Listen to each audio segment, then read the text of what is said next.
Shalom Aleichem, my dear brothers and sisters. In this video, I would like to talk to you about the little boxes that I'm sure many of you have seen Jews wearing once in a while. And these boxes are called Tefillin.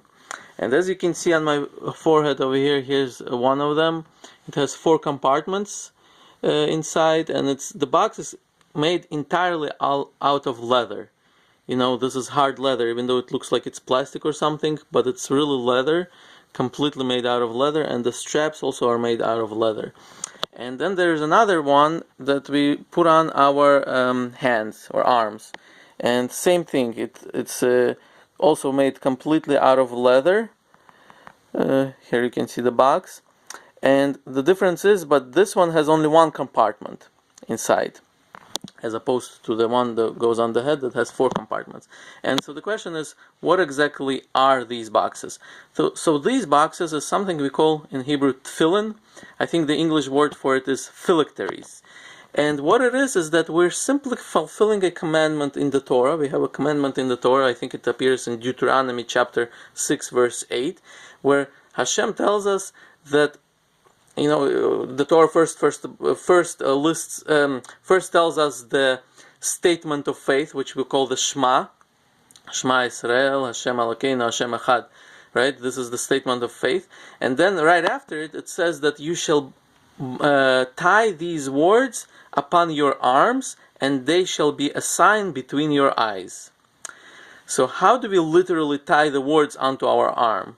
So this is how we do it. We received this from the oral tradition, exactly how to do it, meaning what kind of boxes it has to be, what color they have to be, what shape, you know, the square as opposed to circle, for example. So all this we received from the oral tradition, but the Torah simply says to tie these words on your arms, and they shall be a sign between your eyes.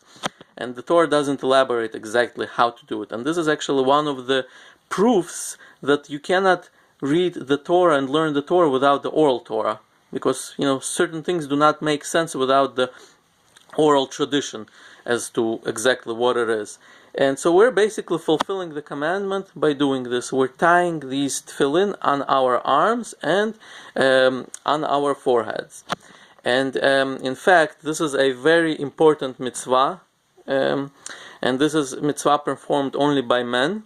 And in fact, the Ben Ish Chai, who was one of the greatest scholars in the last few generations, a Sephardic scholar from Baghdad, he said that, he writes in his book that somebody who doesn't put on tefillin, a Jew, meaning who does not put on tefillin because this mitzvah is not important in his eyes, is considered to be among the sinners of Israel. It's a very, you know, bad trait. To not put it on, he's considered to be among the sinners of Israel. So anyways, so now the Torah says between your eyes, but in reality we know from our oral Torah, from the Gemara, Talmud, that between your eyes really means on the forehead. And the Talmud proves this because there is another verse in the Torah where it says that if somebody died, God forbid, then when mourning for that person, you shall not pull out your hair between your eyes. Same exact phrase is used. And the Talmud says nobody pulls out hair from here between the eyes. But people pull out the hair from their head.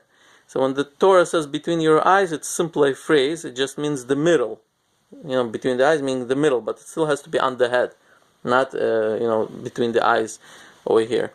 And it's another interesting thing I wanted to mention is that the head one has 4 compartments, and the arm one, like I said, has 1 compartment. And the idea behind it is that we're supposed to serve God with everything, with our mind, intellect, with our soul, which is symbolized by the head, and with our heart, which is, you know, that's why we put it on the arm close to the heart. We serve God with everything, with our instincts, with our desires, and with our spirituality, with our soul. And it's interesting that the head has 4 senses. You know, we can see, we can hear, we can smell, and we can taste. 4 senses, and therefore the top one has 4 compartments, and the bottom one has 1 compartment. I mean, the arm one has 1 compartment. Why? Because the hand has 1 sense. It can only feel touch. Now, what's inside the boxes? Inside the boxes we have scrolls. So inside the head box, there's 4 scrolls that are written also on leather, just like the real Torah is written on leather, written by hand. 4 scrolls, and these scrolls are basically that Shema, the Shema Israel, Hashem Elokeinu, Hashem Echad, the announcement of our faith that appears in the Torah. And same thing on the arm one, it also has the Shema. The difference is that this one has, broken up into 4 parts, and the arm one broken up into 1 part. Now, one more thing I wanted to mention is that the question is, why does the Torah use that phrase, between your eyes? Even though the Talmud proved that this phrase means upon your head, but still, why such a phrase? This was common maybe back then to use this phrase, I don't know. But why specifically Torah would choose this phrase? Now, this is something I heard from actually somebody I know in Israel. He's a doctor, his name is Rabbi Yehuda, and he said something interesting. And I actually confirmed, I checked pictures of this, that it's interesting that the way the brain works is that whatever the eyes see, it travels to the, there's a nerve that goes from each eye to the brain, and the way it travels is that it goes to the opposite side of the brain. So it goes kind of like this. And in fact, God forbid, if somebody has a stroke, let's say on one side, on the left side, that's why his right side goes numb. Because the brain controls the body the opposite side. And therefore, it's interesting that the nerves, I've seen pictures of this, that the travel from the eyes to the brain, they actually go like this. And they cross right here, at this exact spot. So this makes sense why this is called between your eyes, because literally this is a spot where the nerves of the eyes cross. I'm not sure if that's exactly the reason the Torah uses it or not, but this is a cute theory. But back in the day, also one more thing I wanted to mention. Back in the day, in the ancient times, this was worn the whole day. Meaning a Jew would go out on the street, wherever, anything he does, even work, he would put this on. Now, back then they were much smaller, so they were little, really small, tiny ones, and a Jew would put it on under his turban, and put one on the arm under his sleeves, and this was something part of him all the time. The only time he would take it off is when he would, let's say, go to the bathroom or something like that. But this was something that, constantly he had with him.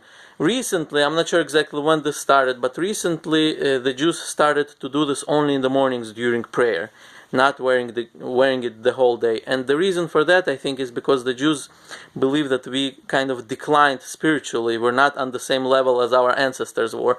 And therefore, if a Jew wears this and has, let's say, bad thoughts or something bad, thinks about something bad throughout the day, this could be problematic when wearing these holy verses upon his head. And this is called a crown, actually, in some Jewish sources. It's like a crown of the Jew, meaning we believe in God, we accept God, this is the testimony of our faith, and we're going to serve him with all our soul and with all our heart. And therefore, when a Jew wears this crown and has bad thoughts or something like that, this is not a good thing. That's why the Jews adopted a custom of only putting it on in the morning and then taking it off after the prayer is done. So I hope this explains you what the Tefillin are, and thank you for watching.